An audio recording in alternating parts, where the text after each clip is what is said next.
शादी के मंडप में जलती अग्नि के चारों ओर जब 7 फेरे पूरे हुए, तब किसी ने नहीं सोचा था कि ये 7 फेरे एक दिन 7 परीक्षाओं में बदल जाएंगे। लीलावती देवी ने भारी जेवरों से सजी अपनी कलाई सीधी की और नई बहू को ऊपर से नीचे तक देखा। हेतल के चेहरे पर हल्की मुस्कान थी, मगर उसकी आंखों में डर छिपा नहीं था। विशाल ने उसकी हथेली कसकर पकड़ी हुई थी, जैसे वह अनजाने तूफान से उसे बचा लेगा, लेकिन लीलावती देवी को यही भरोसा शुरू से खटक रहा था। उन्हें लगा कि यह लड़की जरूरत से ज्यादा शांत है, और शांत लोग या तो टूट जाते हैं या आग बन जाते हैं। हेतल का मायका छोटा था, साधारण जीवन था, जहां रिश्तों में दिखावा नहीं, अपनापन था। उसने बड़े सपने नहीं देखे थे, बस इतना चाहा था कि शादी के बाद उसे सम्मान मिले। मगर ससुराल की पहली ही रात ने उसे एहसास करा दिया कि यह घर प्यार से नहीं, नियमों से चलता है। लीलावती देवी ने साफ शब्दों में कह दिया कि इस घर में बहुएं अपने मन से नहीं चलती। विशाल चुप रहा, क्योंकि उसने बचपन से मां की उसी सख्त आवाज में जीना सीखा था। हेतल ने सिर झुका लिया, मगर उसी पल उसके भीतर कुछ टूट गया। अगली सुबह से ही परीक्षाओं का सिलसिला शुरू हो गया। कभी रसोई में स्वाद को लेकर ताने, कभी पहनावे पर सवाल, कभी रिश्तेदारों के सामने नीचा दिखाना। लीलावती देवी की बातें जहरीली नहीं थीं, मगर उनकी मुस्कान में छिपा जहर धीरे धीरे असर करने लगा। विशाल हर बार यही कहता कि समय के साथ सब ठीक हो जाएगा, मगर समय के साथ हालात और बिगड़ते गए। लीलावती देवी को लगता था कि अगर बहू को जरा सी भी आज़ादी दी गई तो उसकी पकड़ ढीली पड़ जाएगी। दिन बीतते गए और एक दिन लीलावती देवी ने बड़ा ऐलान किया कि अब घर का सारा काम बहू अकेले करेगी, ताकि उसे घर संभालना आ जाए। हेतल पर अचानक पूरा घर आ गिरा। सुबह अंधेरे में उठना, पूजा, रसोई, सफाई, मेहमानों की सेवा और रात को थककर गिर पड़ना।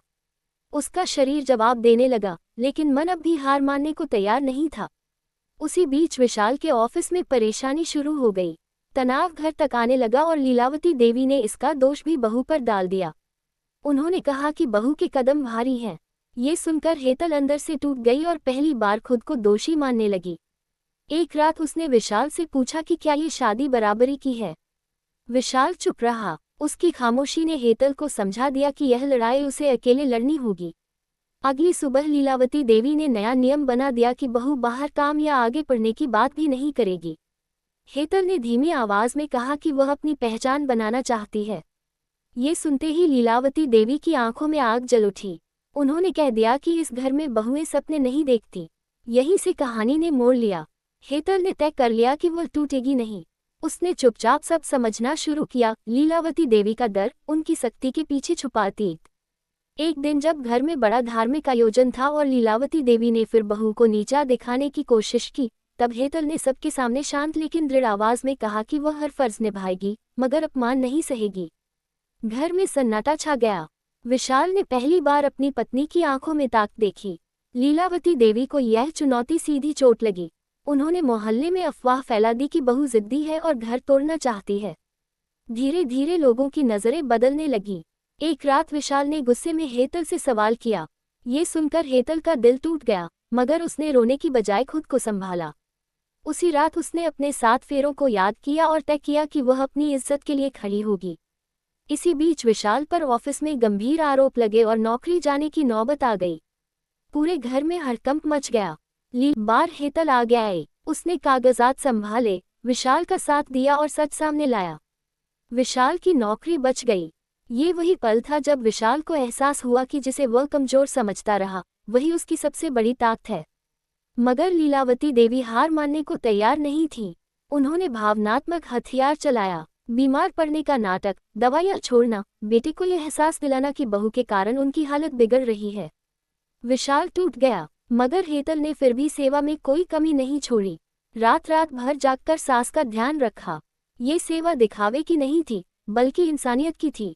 एक रात लीलावती देवी की हालत सच में बिगड़ गई और उन्हें अस्पताल ले जाना पड़ा। सफेद रोशनी में वह बहुत कमजोर लग रही थी। जब उन्होंने आंख खोली तो देखा कि हेतल उनका हाथ थामे बैठी है। उस पल उनके सामने अपना अतीत आ खड़ा हुआ, जब वह खुद एक बहू थी, जब उन्होंने भी अपमान सहा था। फर्क बस इतना था कि उन्होंने दर्द को सख्ती बना लिया था और हेतल ने उसे सहानुभूति बना लिया। घर लौटने के बाद माहौल बदलने लगा, मगर समाज अभी भी देख रहा था।